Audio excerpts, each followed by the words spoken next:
And now I'd like to introduce Executive Director for the Clean Energy Project in Nevada, Jennifer Taylor. Hi, good morning, everybody. Good morning, Pamai. Thanks for that introduction. Thank you so much to the Metro Chamber for providing this wonderful program for its members and for giving me the opportunity to talk a little bit to your members about greening up your business.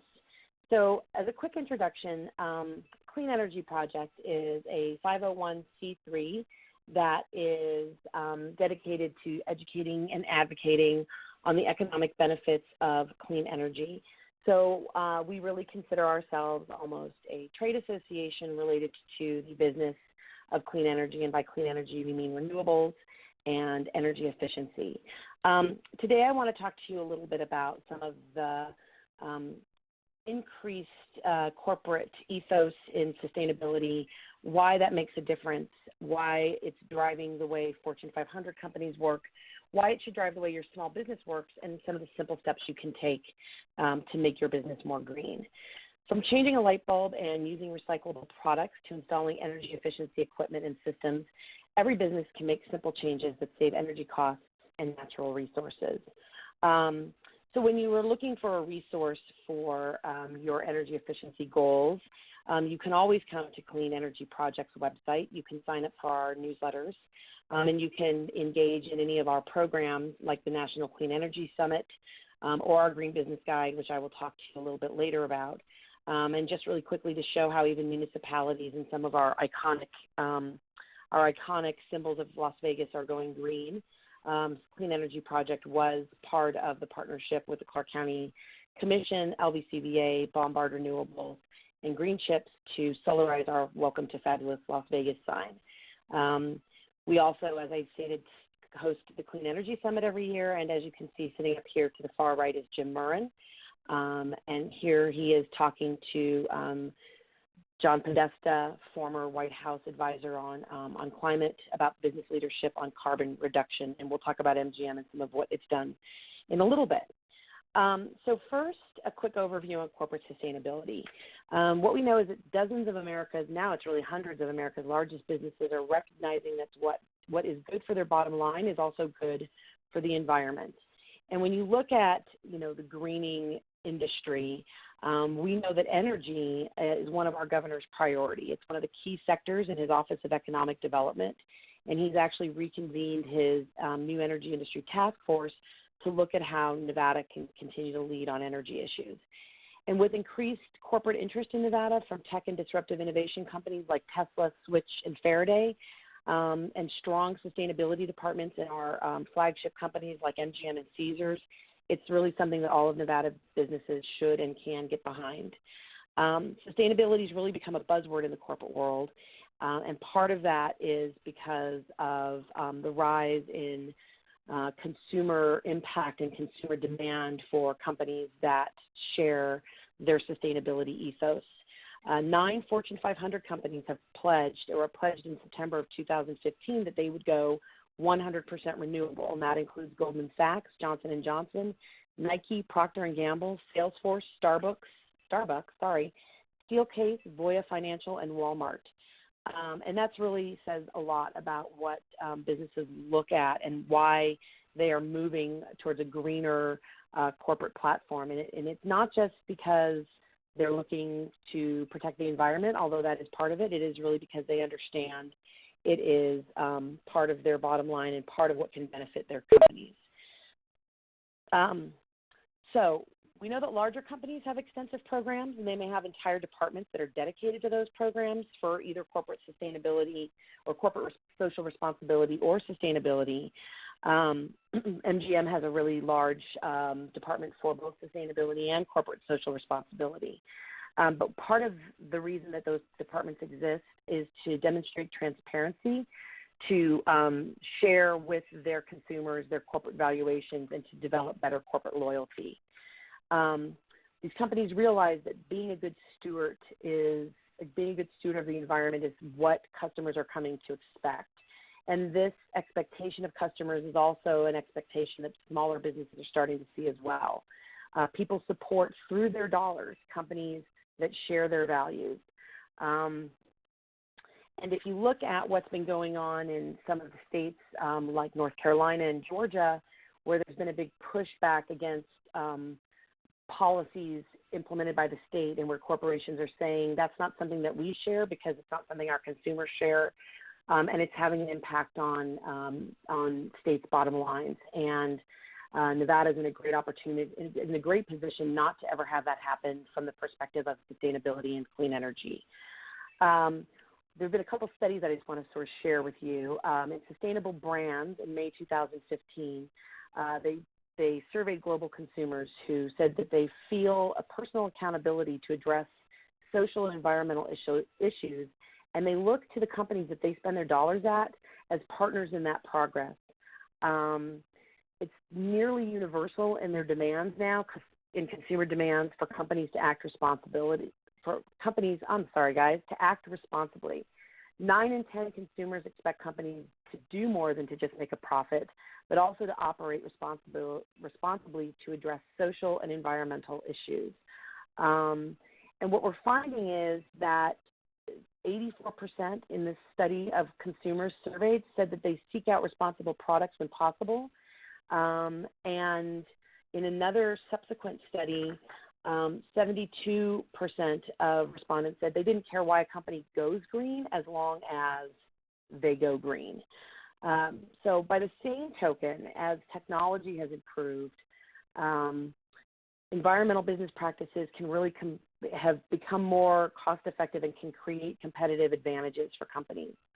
78% again of Americans believe it's important to purchase products from a socially or environmentally responsible company, and better than 2 in 5 consumers have said they declined to buy a product over the past year out of concern for the effect of the product or its packaging or its company might have on the environment.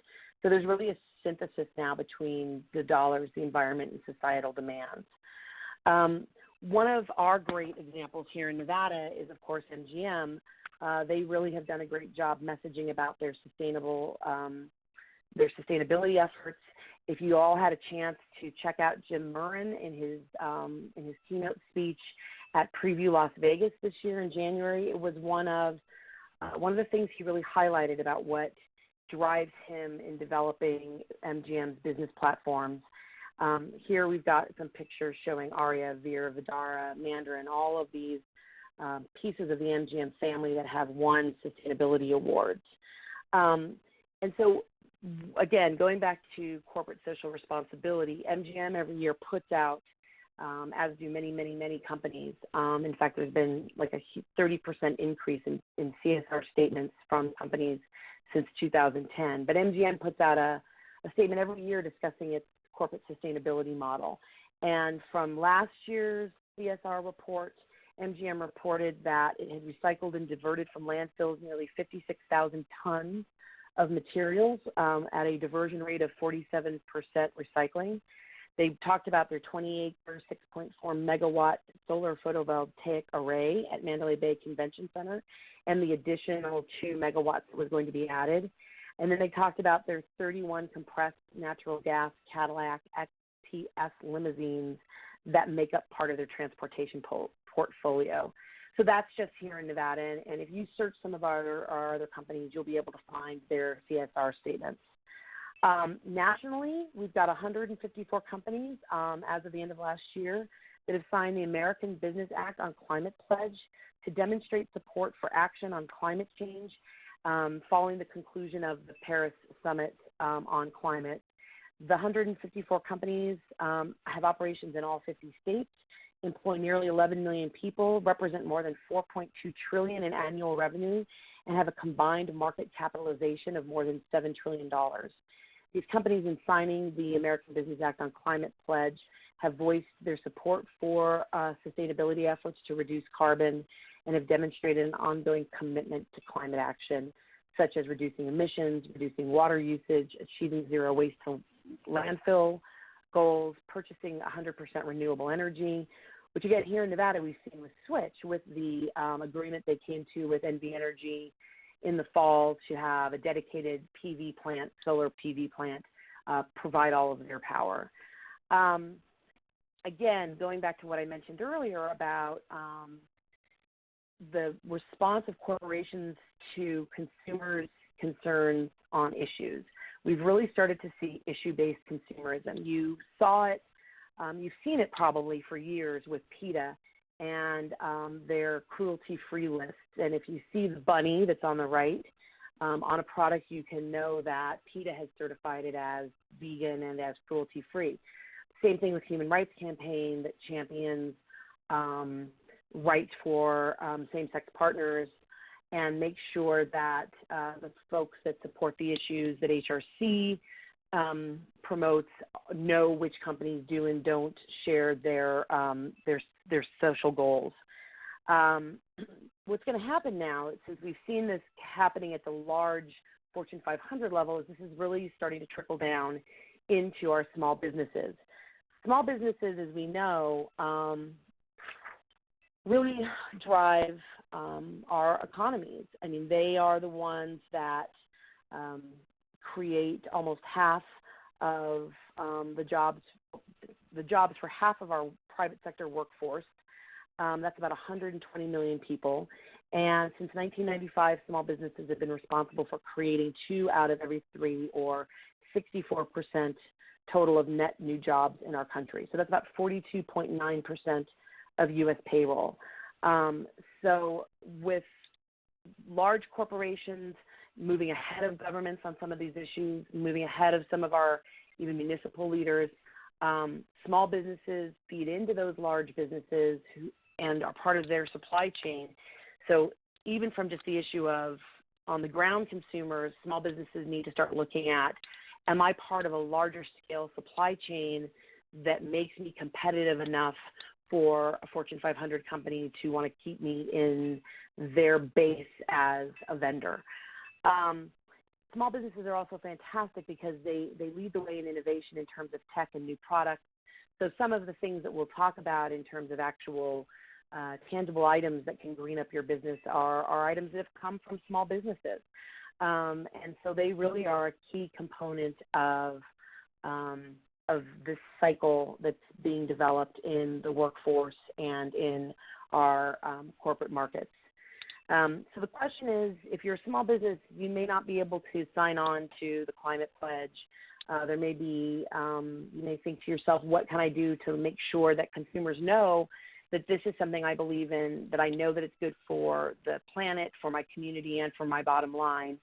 One of the ways you can showcase that is through Clean Energy Project's Green Business Guide.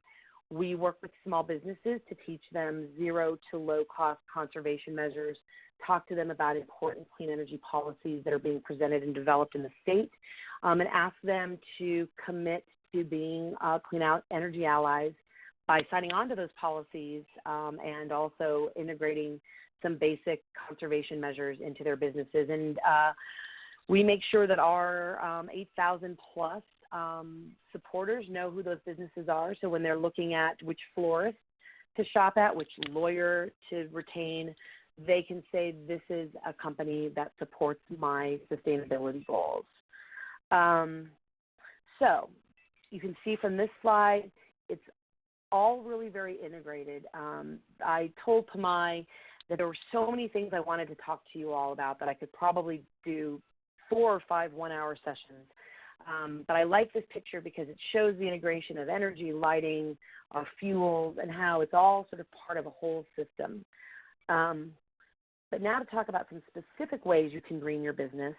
Like I said, this isn't a zero-sum game. You don't have to be Walmart. You don't have to say, I'm going to get 100% of my energy from solar.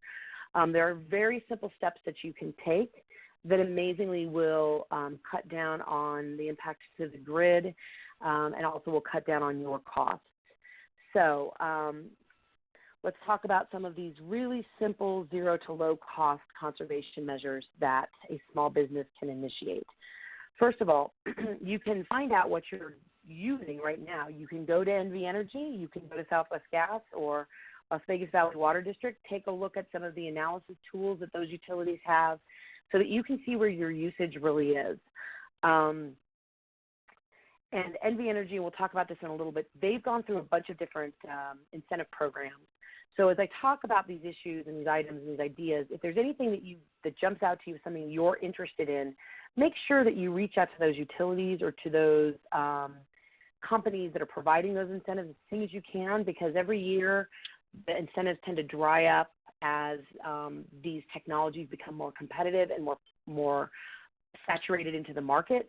So don't wait if you see a program that you think could work for you.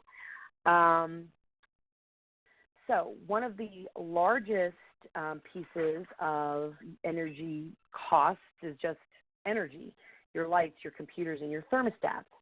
49% of all energy is used by buildings, and those are the buildings that small businesses occupy. So you can turn off your office equipment when it's not in use at night. And some of these things you guys may think are really simple, and you may already be doing it, and that's great. So then look at what's the next step that you can implement above and beyond these simple measures. If you've got computers that live at your office, I know a lot of employees now just have laptops, make sure that those computers and the office equipment is set to energy saving mode for when you're not around. Turn off your lights in low occupancy rooms when you're not using those rooms, and urge others to do the same. On this energy slide, the second picture here, maybe some of you have seen this. This is actually a motion detector sensor for your light, so that nobody has to even remember to turn off the light. I looked at Lowe's. These run in about the $15 range. So those are something that are a fairly low-cost item to install, and maybe it goes into your big conference room that people wander in and out of and forget to turn off the lights. Light bulbs. We've got the picture of the compact fluorescent bulb on the left. People are really looking at being able to upgrade now to LEDs. In February of 2015, Consumer Reports let us know that LEDs use 80 to 85% less electricity than the traditional incandescent bulbs that they're replacing, and they also use less than the compact fluorescent bulbs. They're starting to really come down in cost, so that the return on investment for those LED bulbs is really starting to make sense. And just keep an eye out on places that may have them on sale, like Lowe's, or Costco has them with a money-back guarantee or an exchange replacement guarantee if for some reason something happens to your expensive LED light bulb. And believe it or not, keeping lights and lighting fixtures clean actually makes them more efficient, because dirt absorbs the light and doesn't allow the light to throw into your room. So if you've got cleaning crews, mention to them that those occasionally need to be dusted off. On the right-hand side, you see a phone in front of a thermostat. And I think everybody's kind of heard about smart homes. This stuff, again, can be integrated into your business where appropriate. So there's a couple different things with heating and cooling. We have the opportunity here in Las Vegas to basically really exploit passive heat. In the winter, you can have window coverings that are on the sunny side of your building to take advantage of the free heat from the sun. In the cooling season, make sure that you're moving around and closing blinds and drapes during the day to keep the heat out.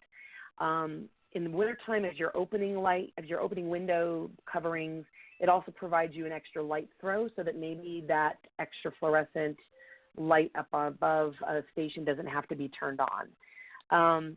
Thermostats can be used really to your advantage. In the warmer months, we all know you want to keep your thermostat around 78. Add cooling effects by maybe installing ceiling fans or having, individual fans at workstations. And make sure that once the office is closed, that thermostat goes up. In the cold months, you want to set your thermostat down to about 68 degrees when the office is open, and then roll it back to about 55 to 68 degrees when the office is unoccupied.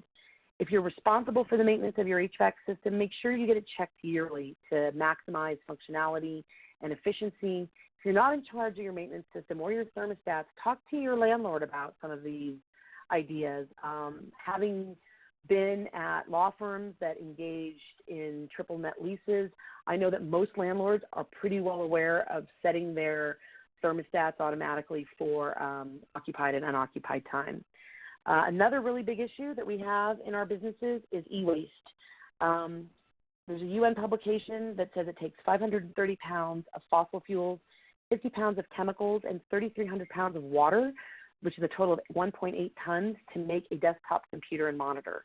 In 2005, and I know this is a while ago, so think about the increase in this number, the U.S. sent an estimated 1.5 million tons of electronics to our landfills. So when you're looking at updating your computer equipment, see what can be kept. Are there accessories? Are there maintenance programs that can be installed so that you are going back to that key set of values in looking at greening, which is reduce, reuse, and recycle. So how can you reuse? How can you improve an existing set of electronics so that it's not getting just thrown in the landfill? If it is time to say goodbye to your electronics, find a place that can take it as a donation. Blind Center of Nevada is great. They'll take your computers, they'll wipe them for you, and then they repurpose them and sell them to support their work, or they recycle that e-waste appropriately. There's freecycle.com, which is an exchange system, and then there's also Goodwill that will take your e-waste. Recycling opportunities include Republic Services, and if you don't have recycling at your workplace, it's not a bad idea to talk to Republic. Then another big source of waste is paper. I was a practicing lawyer before working at CEP. I was obsessive about paper going into the recycling bin because we are such a paper-intensive industry. So set your printers to double-sided printing and purchase paper with high post-consumer content, which is, again, coming down in price. Use your scrap paper as notepads. And, again, check with Republic Services or Opportunity Village about the recycling opportunities they have. Sorry, I totally had to put this bottled water causes blindness in puppies slide up because plastic bottled water waste we know is a really big problem. Again, at my law firm, we were getting tons of plastic bottled water, and it was getting wasted, and it was a waste to the firm's bottom line because it wasn't getting consumed, and so somebody would have 2 sips of a bottle, leave it, and then that was just wasted. So cost compare between bottled water or filter for your tap or getting the large like Culligan bottles. We found that just having a water service actually was cheaper than having the water bottles by the case and made us feel a lot better about what we were doing in terms of plastic going into the landfills. Then for your bathrooms, again, if it's something you control, you can find auto shutoff valves that will save water. And again, looking at Lowe's, you can find them in sort of the $15, $16 range. Interior environments. So we all spend a ton of time in our workplace.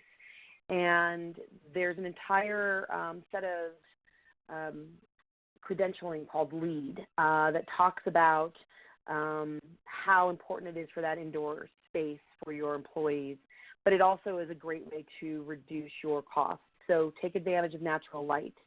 When you're doing a TI, a tenant improvement, look at sustainable materials. Look at things that can be reused from your existing space. Talk to a good energy efficiency company to make sure that you're building in systems at the outset of your tenant improvement or new construction. And then something else that people don't really talk about, but cleaning products. Try to find those non-toxic cleaning supplies because it helps with employee and customer health. Cleaning products can be a major source of toxic air pollution in the workplace.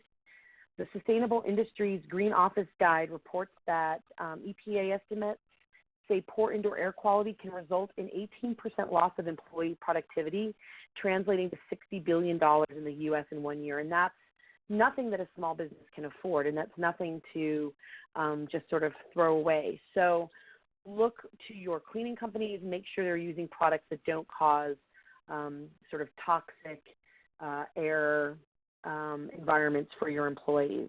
For your bathrooms, again, where you're doing those installs, low-flow toilets, dual-flush toilets, and low-flow faucets are really great options for making sure that your water use is being reduced. And that is so, so important here in Southern Nevada, where we have an ongoing drought, and it's something that we all need to be aware of. And then from the broad perspective of general energy efficiency, we've got, again, as I mentioned, I've got here up on the slide, the link for NV Energy's business savings portal. They've got great programs in here that they can share with you as small businesses. They've got incentives. They've got, cost-saving resources. And that's something that you should all take a look at to see, are there simple steps that I can get some incentives for from my utilities. You can also take a look at the Governor's Office of Energy. If you are doing a large build-out, they offer tax incentives for LEED construction. There are some grants at the Department of Energy for efficiency technologies and efficiency measures. There's also the Small Business Administration can direct you to some resources. And then if you really want to kind of go all in, there was an extension of the tax credit for installing electric vehicle chargers. And that electric vehicles and chargers and the positive impacts for customers, customer loyalty, and employee retention could be another whole hour. But there's some IRS publications if you are in a business that, you know, you think that this might be something you really want to go all in for. So I also want to just talk really quickly about your employees. Employees are attracted to environmentally responsible employers, especially the younger workers. They count among their values the importance of finding a company that demonstrates responsible behavior and actions towards its employees, the community, and the planet. And so the new green economy brings with it renewed interest among employees to work in ways that are meaningful to them and which fulfills their values beyond a paycheck. MonsterTrack.com did a study showing that where employees are in a workplace where there is a green ethos, 90% said that they would stay with that company over a non-green company. So those are important things to take a look at in terms of the value outside of just your bottom line from your output and your expenses. It's a good way to retain and attract and retain quality employees that are going to be loyal to you because you share their values. And then finally, one of the things that Clean Energy Project has been working on is the Clean Power Plan, which is a set of carbon reduction goals that were issued by the Environmental Protection Agency. Each state has its own glide path and its own set of goals that are intended for them to drop their carbon pollution emissions from their power plants. But one of the reasons that it's really, really important, and I wanted to share this with you, is what the Clean Power Plan will do in terms of reducing health impacts as it affects businesses. What we know from doing the research is that by 2030, every dollar invested through the Clean Power Plan will result in up to a $4 return in health benefits by 2030. This is significant for our Nevada families and businesses because it'll help shield us from those severe economic impacts like 300,000 missed work days and school days a year caused by air quality issues and the health impacts of those air quality issues. And we know here in Nevada from a poll that Clean Energy Project did last summer that more than 75% of registered Nevada voters said the state does not rely enough on renewable energy resources and energy efficiency and wants policies in place that make Nevada a leader on these issues. So by acting on these initiatives, acting on these ideas, you are able with your businesses to help your pocketbook, show yourself as a good steward, show your employees that you share their ethos, show your clients and their friends that you're a company that cares about the same things they do, and really have as one of our state senators said, a green win. It's good for the environment. It's good for your pocketbook. I want to thank you all for letting me go a little bit over. I want to thank you all for your time and attention. And if you ever have any questions on greening your business or any issues in Nevada on energy, we're always here at Clean Energy Project to point you in the right direction. I've got my website right there, and our main email is also available on this slide along with our phone number. Thanks again. Thanks to the Chamber. Have a happy Earth Day on April 23rd, and thanks for your time. Awesome. Well, I'd like to thank Jennifer and the Clean Energy Project for hosting this week's Chamber University. And thank you all for joining us today. I hope you enjoyed the presentation as much as I did. And we hope that you join us next week where we'll discuss the fundamentals of business management and supervision. Thank you all and have a great day.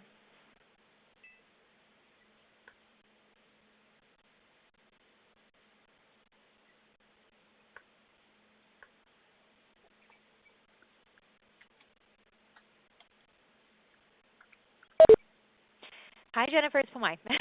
Hi, Pomai. That's okay. Wow, No, you did twice, great. No, that was awesome. That was perfect. Really? We actually had people tune in, yes. So we had some people call in. They usually call in like a couple minutes after we get started as usual. But Okay. yeah, we had people listen in and nobody had any questions, which is a good thing. That means you were really thorough. And this will be uploaded most likely on Monday. So on Monday it'll be available on our website. But no, I thought everything went smoothly. You paced really well. You only went over by like a minute. It wasn't even anything to be concerned about. No. I was looking at my laptop and it said 10:32, so I was like, ugh. No, you're fine. Okay. And do you think that was helpful info?